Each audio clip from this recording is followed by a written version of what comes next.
अच्छा, कभी सोचा है कि किसी नए शहर को जानना बिल्कुल किसी नए इंसान से मिलने जैसा होता है? तो चलिए आज हम सब मिलकर मैनपुरी से मुलाकात करते हैं। देखते हैं क्या कहानी है इनकी। तो सबसे पहला सवाल, भाई ये जगह है कहाँ? ये देखिए, ये है आगरा डिवीजन और इसके ठीक बीचों बीच आपको दिखेगा मैनपुरी। तो हमारी कहानी की शुरुआत यहीं से होती है। तो ठीक है, नक्शे पर तो देख लिया, पर क्या ये सिर्फ एक जगह है या इसकी अपनी कोई कहानी है? कौन लोग हैं यहाँ, कैसा रहा है इसका इतिहास? चलिए पता लगाते हैं। किसी भी जगह को समझने का सबसे अच्छा तरीका है पहले उसका ढांचा समझना। इसको ना एक हाई स्कूल की तरह सोचकर चलते हैं। तो चलिए मैनपुरी के इस स्कूल का एक तरह से रजिस्टर खोलते हैं और देखते हैं क्या क्या है। हाँ, तो ये देखिए, मैनपुरी में है कुल 6 तहसीलें। इनको हम मान सकते हैं स्कूल के अलग अलग ग्रेड्स, जैसे 9वीं 10वीं। फिर आते हैं 9 ब्लॉक। ये हो गए हर ग्रेड के सेक्शंस या होम रूम्स। और इन सब में फैले हैं 868 गांव। और हाँ, प्रिंसिपल का ऑफिस वो है हेडक्वार्टर, यानी मैनपुरी शहर। है ना मजेदार तरीका समझने का? अब सब कुछ साफ लग रहा है। तो ठीक है, स्कूल का ढांचा तो समझ आ गया। अब बारी है इसकी, कह सकते हैं, फैमिली हिस्ट्री या बैक स्टोरी की। आखिर हर जगह का अपना एक अतीत होता है जो आज उसकी पहचान बनाता है कि नहीं? मैनपुरी की कहानी में ना बड़े उतार चढ़ाव आए हैं। देखिए, 1526 में यहाँ मुगलों का राज शुरू हुआ। फिर 18वीं सदी आते आते मराठों ने इस पर कब्जा कर लिया। 1801 में ये पूरा इलाका चला गया अंग्रेजों के हाथ में। और बात यही खत्म नहीं हुई। 1857 की जो पहली लड़ाई थी आज़ादी की, उसमें यहाँ के एक लोकल लीडर तेज सिंह ने बढ़ चढ़कर हिस्सा लिया। तो ये जो पूरा इतिहास है ना, यही मैनपुरी के आज के वजूद की बुनियाद है। हिस्ट्री तो हो गई, अब आते हैं आज पर, यानी उन लोगों पर जो असल में मैनपुरी को मैनपुरी बनाते हैं।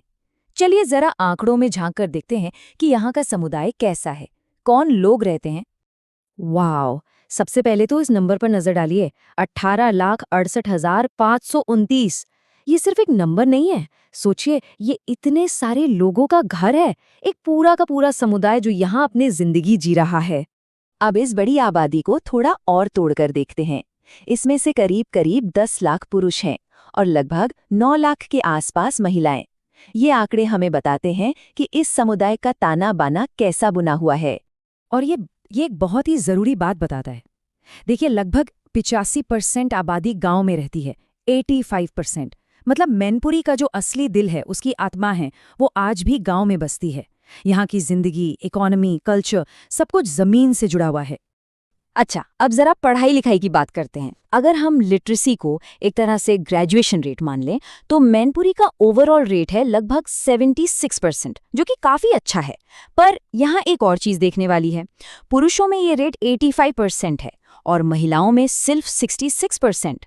तो यहाँ साफ दिखता है कि पढ़ाई के मौकों में अभी भी एक गैप है।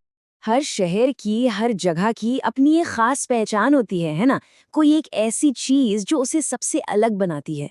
तो चलिए अब मैनपुरी के उस सिग्नेचर या उसकी खास पहचान के बारे में जानते हैं। लेकिन उस खास चीज का नाम बताने से पहले एक छोटा सा कॉन्सेप्ट समझ लेते हैं, जीआई टैग। जीआई मतलब जियोग्राफिकल इंडिकेशन। ये ना एक तरह का सर्टिफाइड असली का स्टैंप होता है। ये गारंटी देता है कि ये प्रोडक्ट असली है और उसी खास जगह का बना हुआ है। तो मैनपुरी का वो सेलिब्रेटेड प्रोडक्ट जिससे ये जीआई टैग मिला है, वो है तारकशी कला। जी हाँ, यही है मैनपुरी की असली पहचान। तो आखिर ये तारकशी कला है क्या? असल में ये लकड़ी के ऊपर पीतल या चांदी के बहुत महीन तारों को जड़ने की एक शानदार कला है। मतलब बहुत ही बारीक काम होता है ये। और ये सिर्फ एक आर्ट फॉर्म नहीं है। One district one product scheme में ये मैनपुरी की पहचान है, यहाँ की एक अनमोल सांस्कृतिक धरोहर। तो कुल मिलाकर मैनपुरी से हमारी ये जो मुलाकात हुई, इससे हमने क्या समझा? यही कि ये एक ऐसी जगह है जिसका इतिहास बहुत मजबूत है, जहाँ एक बड़ा और मजबूत समुदाय रहता है और जिसके पास तारकशी जैसी एक बेमिसाल कला की विरासत है। और आखिर में एक सवाल सबके लिए, जैसे मैनपुरी की पहचान तारकशी कला से है, वैसे ही हर किसी के शहर या गांव की कोई ना कोई खास बात जरूर होती है। वो क्या है? क्या है वो एक चीज जो सबको पता होनी चाहिए? जरा सोचिएगा इसके बारे में।